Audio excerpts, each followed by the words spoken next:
Give us an idea of what fast is. Okay, it takes 18 years to be an overnight success. Exactly. So 18 years is fast. 18 years is fast, man. Welcome to another episode of The Rich Mystic Man. I'm Clinex Morgan, and I am really excited about today's episode. Sort of not really, because I have the man himself, Johnny Sonic. Thanks for being here, brother. Thanks for having me, man. I'm excited. We just had a great day in the studio, didn't we? Mate, we crushed it. We're in the mix, as I've been talking about before. We're in the mix of creating an album, and it's been both challenging, it's been very intense, and I say really rewarding. And I think, coming towards the pointy end, sort of the final weeks, and seeing the tracks come together and hearing the beats, it's and I guess it's something that you've experienced before and you've been through before, and it's something that's pretty new for me. But I guess, just for the listeners who don't know who you are, and what I'd love to, I guess, guide today is, because, obviously it's the Rich Mystic Man podcast, and I'm talking about, the rich, the mystic, and the man.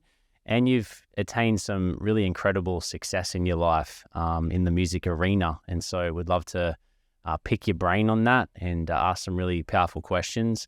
And, you're one of my great mentors, or you're definitely my music mentor. And so I think, what I love about our relationship is that you've attained something that I wish to attain. You've had the success, you've hit the charts, you've had the big events, stadium events. And so that's something that I'm working towards. And so, I love that you've taken that path. And what I believe in life is, like, mentors are imperative to your success. Yeah. So for me, it's like, find someone who has the life or the success or who's walked the path before that you want to walk, and, get in the room with them, be inspired with them, learn from them, pay them money to be educated by them.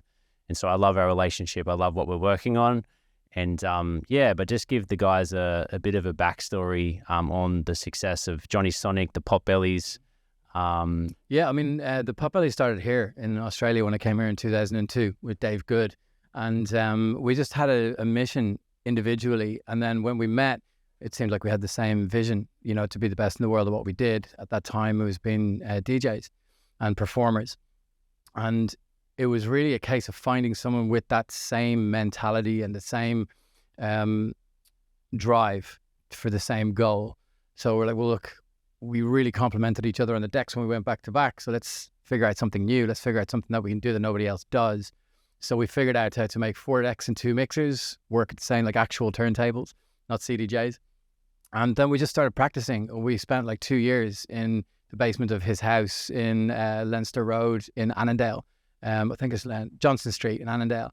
And we stayed there for 4 years. And, we had nothing, eating on a burger a day and a can of Coke a day kind of thing for sure. The garage days. Yeah, the garage days. Yeah, So, and we were on Reason. I was just like, I'd been producing, and I was DJing in Ireland for quite a while and doing it quite successfully with John Power and the likes of the Irish DJs, and I was touring quite a lot, and I was in like some pop acts when I was younger. So I've always had my feet sort of wet in the arts, especially music, because of my grandfather. Then it was just when myself and Dave met, as I said, we had this like sort of drive to get one thing done, like the two of us do about your album. We have that similar passion, similar drive to get that end result, And then as things went on, we hit the floor running pretty fast. We did the Junkyard EP, and that had Dirty Dreams, Dirty Girl, and Junkyard on it. And it was just all about Moulin Rouge, our nightclub in Sydney, and we called it Junkyard House, kind of after like Fatboy Slim, Potbellies. He had his Big Beat, we had Junkyard, and it was all to do with our little club. Like he had one, I think it was Bristol or Brighton. I'm pretty sure it was one or the other. And I kind of molded that. Like whenever you think of Fatboy Slim or someone says Fatboy Slim, puts a bit of a smile on your face because you're going to get a party. And that you're in safe hands. And it was really a case of that. To have that is longevity. You have to have longevity for people to remember who you are and what you do, and the songs have to relate to that, And the whole thing when Don't Hold Back, when I wrote Don't Hold Back with the boys, I had that instrumental, like the like that was just like an old techno track that I had, and I played to Dave, and he really liked it. We reworked it, and there was no vocals on it. It was just a sawtooth. There's no guitar in it or anything. And then when this one night something happened with personally that made me write this song and write on an envelope, "Don't hold back. Is there anybody out there feeling fucking something?" Right, and that was it. It was big writing. I was pretty wasted, and I was pretty upset. I was pretty, I was very. Do you mind sharing what happened? What was the? Well, my mum passed on my birthday, and I didn't get back on time to see her. And she was everything to me. So, and I buried her on my birthday. Her funeral was on my birthday. That's what Don't Hold Back is about, on my side of things. So, when I woke Dave up, and we were living in the same house, and John's sister we were in, what were we, number? Oh, I can see the house. Anyway, another house that we were living together, and we literally. I woke him up. I was like, "I've got a vocal for that instrumental." He's like, "We don't do vocals, man. We don't do vocals. Don't be silly. That's pop." And I was like, "No, Dave, no. Check it. I was like, "This is going to fit. We just need a big, long don't." And then he's like, "Hold back." And then something. We'll figure it out. Get Alan over. And we just met Alan, and we just done Dirty Dreams with me as a singer. And a fantastic front man, like legit rock star front man. You couldn't dream of a better front man, to be perfectly honest. And when he came in, it was like 6 in the morning, 7 in the morning, and we got a bottle of vodka. I was like, "We got this beat, we got these lyrics, we got this don't," and the rest of it. And then, "Is there anybody out there feeling something?" And that's all we got. And so we just started drinking vodka. We started laying down some ideas. And the first verse that Alan, he's an incredible classically trained musician. So he's got that real super deep intelligence of musicality, right? Where me and Dave are like, we were 2-loop fantastics, 2-bar loops. And then we stretched it out into chords to go into the chorus. And then the guitar, I was listening to "We Don't Need No Education." I was like, there's something there. Hang on. And then Sam Lamore had just done Pictures remix, like a Tonight Only remix of "I Got Lots of Pictures in My Head." And so I was like, I'm blending the two of them easy. And then I just came up with this riff, and me and Lan were in my bedroom in a cupboard, and with the Dooner like over the two walls of the cupboard to record the vocals. He was literally sweating his ass off. It was in Princess Street in Vaucluse, a little pair of like Daisy Duke shorts on, like doing push-ups, sweating, and then coming in and doing it down. So that all happened, and it went gangbusters, like overnight. It was crazy, absolutely madness. And that lasted for like 13, 14, 15, 16 years, I love it. I love it how it was recorded in a bedroom underneath a Dina. yeah, it was. And like, that's the thing, it doesn't really matter what's like you have. I think I was still using Reason. I was just getting onto Ableton out of Cubase. And so it doesn't matter what you have. It's all about the concept and the idea, and then working with people, as you said, working with people who are better than you at what you want to achieve to get that desired result. So we're like, well, where did I get the influence for who's the best of the best out there at the moment and what we do? And it was Sam Lamore. He's him and his brother Nick are Pinau, and also he's one half of Empire of the Sun. So his brother's Empire of the Sun. So it's an incredibly talented family, the Littlemores. They're amazing blokes as well. Crazy. Brilliant, crazy, and very, very, very family orientated with our crew back in Sydney. So we got Sam in, and me and Dave literally sat on his kitchen floor for 6 months mixing that record, just watching and getting involved and being part of the thickness of the mix and how we separate sounds. And, then after that, I went to Steve Scanlon to mix and master the whole album. So like constantly working with people who are brilliant at what they do to get better at what I want to get better at, And then it just kept on being hit after hit after hit after hit after hit. And the labels kept on wanting the same stuff. So we're like, okay, this is what we like writing, so we'll just keep writing big bangers. And then we had to take a break. We came back, won a couple of APRA awards, like a bunch of ARIA nominations, and kept on touring. And all the way up until like a year or so before COVID. And then we were about to do some more stuff and COVID hit. And, everyone kind of pitter-pattered left and right after that. But myself and Dave had an amazing gig at Ministry of Sound there in Sydney at the Domain for the classical. And it was just like old times. We've got another one coming up in June in Melbourne. So it's been crazy, man. I've toured the world like 9 times, pretty much. there's not many places I haven't been to. There's not much I haven't done. There's not much I haven't seen. I still like aspire to do a shitload more. I feel like I've only just started, but it's on a 10-year cycle, you know, since I've started, since I started producing at 15. So what you mentioned, you said back there when you're sharing your story, like things happen really fast. Give us an idea of what fast is. Okay, it takes 18 years to be an overnight success. Exactly. So 18 years is fast. 18 years is fast, man. Like in the, you know, the reason I just wanted to go deep on this because, you know, you hear interviews and things happen really fast, and I can reflect on my journey and go, it happened really fast, but it really is 10 years. Yeah. So I'm wanting to unpack that, because I think a lot of people are listening going, they want things to happen really quickly. They don't understand the work, the energy, the who you have to become, the behind the scenes that goes into all that time on your own. Yeah. Right. So, because it's those silent times that make you or break you. So all those times that you're writing or you're doing your 10,000 hours, you see Ed Sheeran talk about this all the time. He's like, he got his 10,000 hours done as soon as possible, because then the hits are just going to start coming. So, you know, I've been making music since I was a little bubba. You know, been listening to my Venny's age. Yeah, it was Venny's age, exactly. You know, so it's been in like Motown, Quincy Jones. That's just in my blood, it's in my stream. Hip hop, it's in my bloodstream. You know, but there is no. I mean, there's one hit wonders. You know, there's some people who have a bit of overnight success and disappear. Some people who have a lot of success and never disappear. That's what we're trying to do. But you know, because of the movements of the world in general, you can be famous like that. But you can also be hated like that. You know, just with that experience of the weekend, people are cruel and really beautiful out there. So I always find if you want for something to happen really, really fast, you've got to put a shitload of time and effort and love and every ounce of your body into it. Because if you don't, it's not going to be the best of what it could be.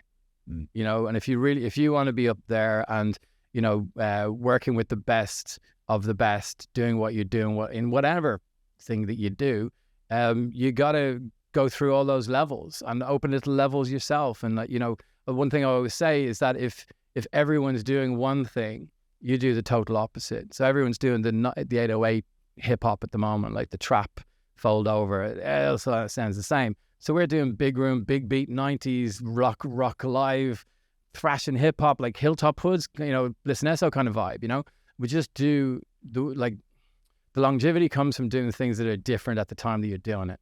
But then like you want to release them quickly so they don't get out of date with the I suppose the way the world is at the moment. But to answer your question, finally, the things happen very, very quickly only if you have done it for a very, very long time, if you want it to succeed really properly, you know.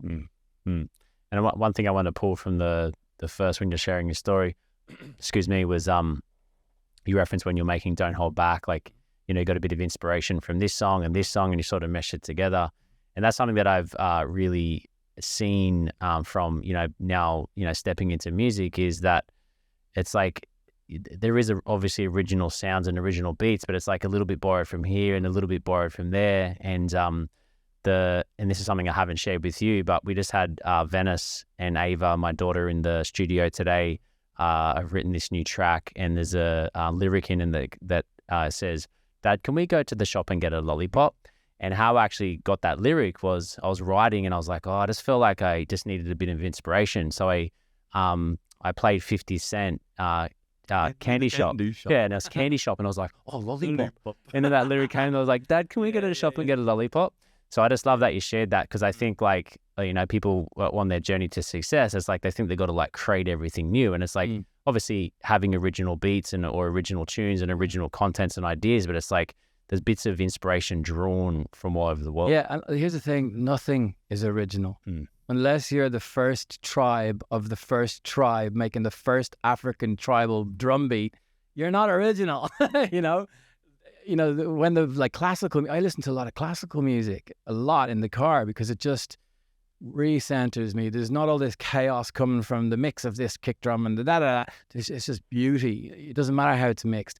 So coming back to that, you see, like back in the day, I think was it Nas that did, what was it? He did a massive bit. It was Bach or Mozart, da-da-da-dun, and he put the hip hop beat behind it.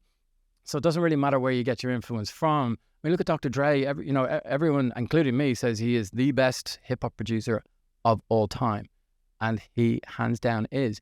But 70% of the stuff of his hits, there's samples of 4-bar loops of funk or soul or rock or old school records from the 60s and 50s. You know, he'd crate digs.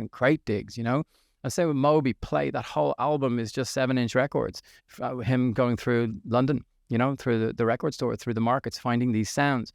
RZA with the RZA with Ghostface Killah, Wu-Tang Clan, all that. Every single one of his records is a sample. They're all samples. It's just the way he does it. Liam Howlett, The Prodigy, they're all samples. People are breaking it down online, showing you how he made them. So it's not what you use. Well, it is. The quality of the sample is very important, but it's how you use it and how you change that and make it yours. So that people like Flume, Christ, you know, all of his stuff is done digital feedback, you know, in arpeggios, and nobody would have that. Like from those really old school granular synthesizers, he uses that. Genius. You know, they were around in the 60s and 70s, you know? So taking all your influences, you're a product of everything you've listened to. That's why in my music DNA, I get those 2 lists of 5 tracks, the 5 tracks that have been the most influential to you growing up until now that have influenced you to get into music. And then the 5 tracks that you wish you made today or that you wrote today. And that gives me a DNA, not only of your key, but of all the different influences you have. So then I've got a paintbrush and some paint to be able to paint your colors as a producer for you as an artist. That's why I always ask you for a reference or for a feeling, so then I can break down your key and I can expand the feeling of the track, or have some fun like we did today, get rid of the fucking track and put something totally fresh in that fits even better, which is always a bonus, you know. And that was rock, hip hop. Rock and hip hop. Yeah, it was wicked, wasn't it? So unique. Yeah. It's cool. So what you mentioned about music DNA. Can you speak a little bit more about that? Yeah, so music DNA, when COVID hit, something happened to me physically and I was knocked out for a bit. And so I had a lot of time in my hands like we all did. And I'm really fascinated by music, color, frequency, energy, the solfeggio scale, Fibonacci, the way the universe works, and your personal energetic frequency. Like Tony Robbins talks a lot about your PEF, your personal energetic frequency. So going down all these rabbit holes, I was listening to a meditation, Andrew Johnson on Calm, and he was talking about, I think it was Andrew Johnson anyway, he was talking about the solfeggio scale and how it made you feel in different keys and stuff like that. That stopped, is it? No, it's just, I was going to. Yeah, go for it.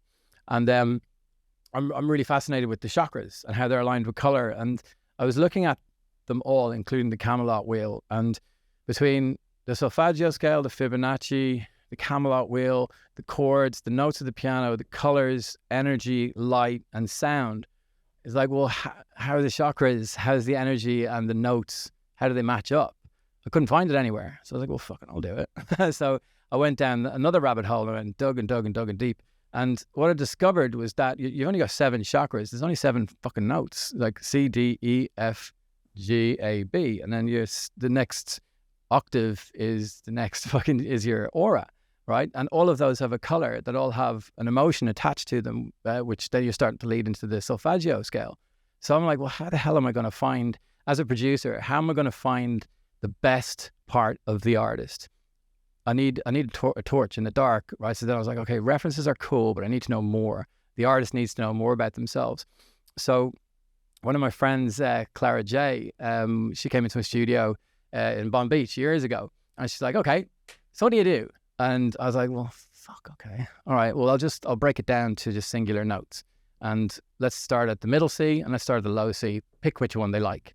So the middle C is, if they pick that, there's a certain reaction. I don't want to give it all away because what I do with the process, you're better off not knowing, so it's a natural reaction. You can buy his 999 course to get all of it. Yeah, you can. And it gives, once I play these notes, and I play them from the very, like, nice and harsh, but until it resonates all the way out. You have to listen to it all the way out. So, and what happens is your body starts to adjust. When you're in dark and you've just got the resonance, which is a real frequency of the piano. It's one of the most pure in the guitar on the planet. And when you break it down as simple as that, you're going to get a really simple, natural reaction.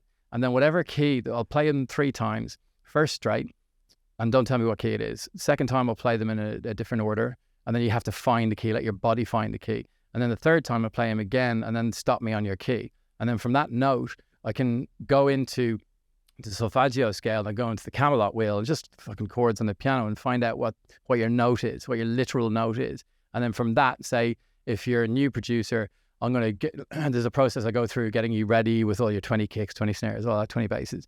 And then once you have your key, you've got literally a key to the rest of your production of music. You just pick a sound, pick a style, and you go into Splice or SoundCloud or Loop Cloud or like any of the cymatics, any of the places that have samples. You can just go in and through this process, just find your sound, man, and find it before anybody else can tell you what it is, because you're armed with your key, you're armed with your style, and you're armed with more knowledge before you even get to the sound. So you already have your tone, you already have your frequency, and the music feels more attached to you because you're writing in your own personal energetic frequency. Yeah. And that's what the music DNA is all about. That's the start of the music DNA, yeah. Yeah, and I love, so I've had this track called Brother, and so I wrote this song for my brother. He was diagnosed with cancer, and I was going over to see him. So I sat down and I had just an instrumental beat that I wrote the track over.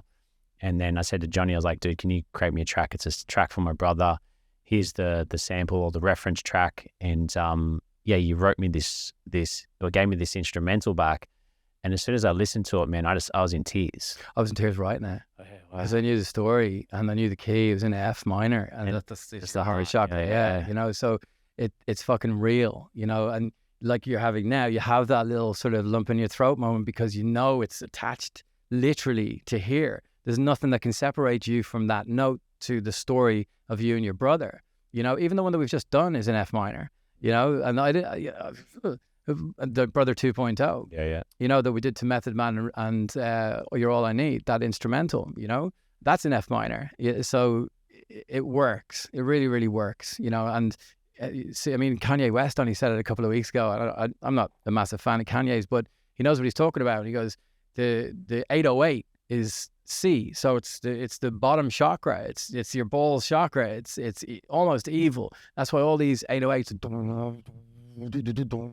it fucking sounds big and heavy and evil. It's the base chakra. You know, it's right down there. You know, but and then it just depends how you play the other notes around it, how you want it to feel. So what you know, I have a sense of what music means to me and why I feel like I'm led to music, and you know, I guess the impact that, you know, the people that have had the biggest influence on my life are musicians. You know, and just hearing, and especially through hip hop, it's like you get to like Tupac's the one that comes to mind is like, you're like, I feel like I know him in and out. Like I feel like he's a brother, you know, and it's just like I've heard his story, I've heard his message, I've heard what he's about. So it's like he's had such an impact on my life. Like, where do you see, I guess, hip hop and music and the potential to, like, I guess, impact people or impact humanity? I guess, like, yeah, what's your take on how the frequency of music and how it can impact someone at a cellular level? It's life-saving.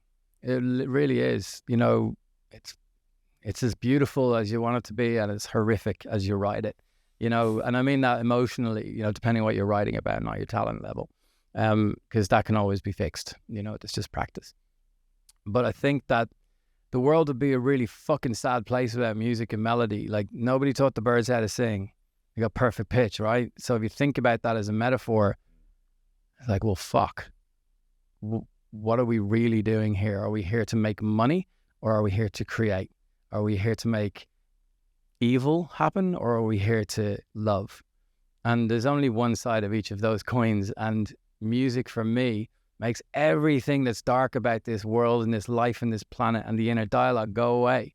It just takes everything. It takes time away, it takes reaction away, it takes negativity away, and you can filter your shit through music and feel like you've just gone through, you know, 10 counseling sessions, you know, or you've done mushrooms, you know, and had that counseling session with Gaia.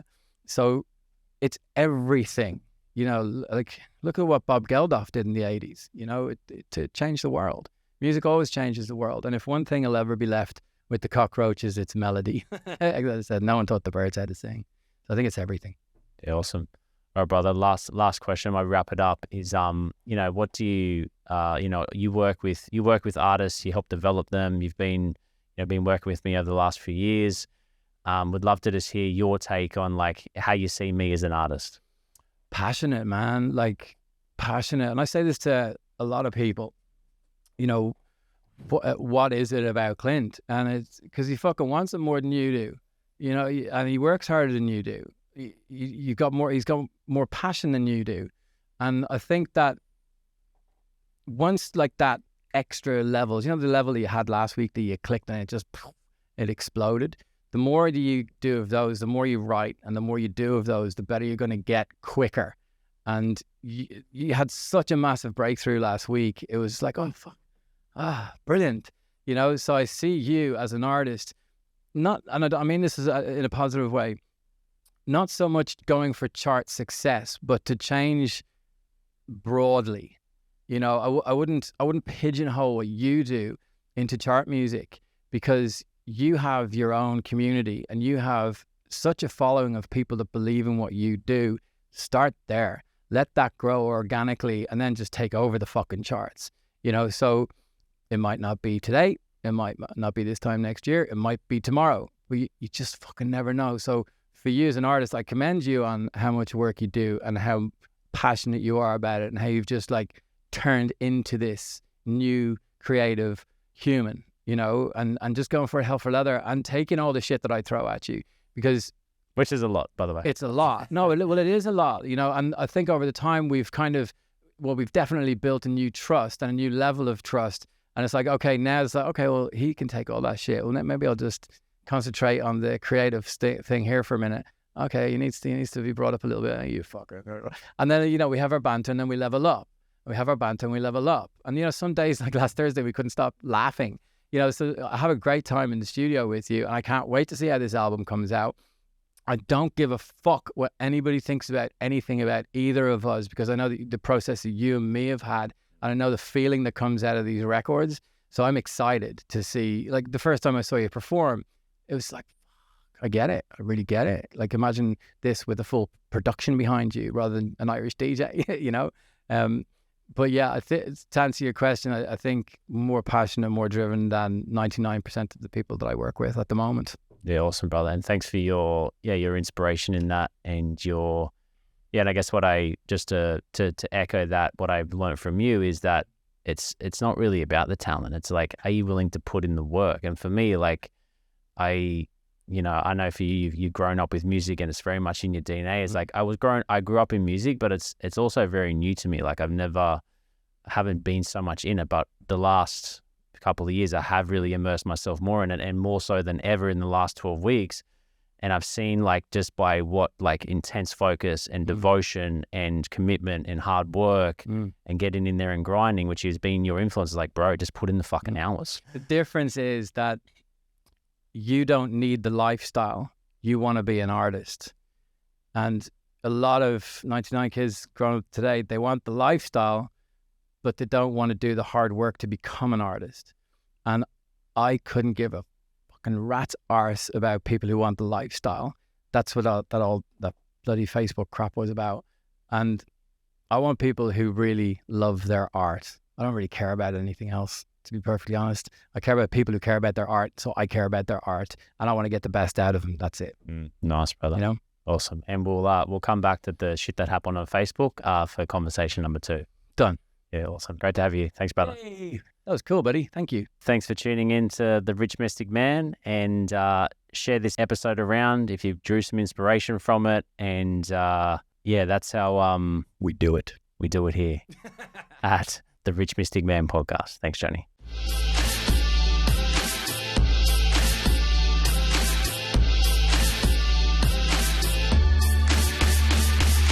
Sitting here watching the clock, I'm struggling, thinking of the bullshit that I've been juggling. Is there more to life than this? I'm thinking twice about the price I'm paying in this 9 to 5 life. The sweatshop on the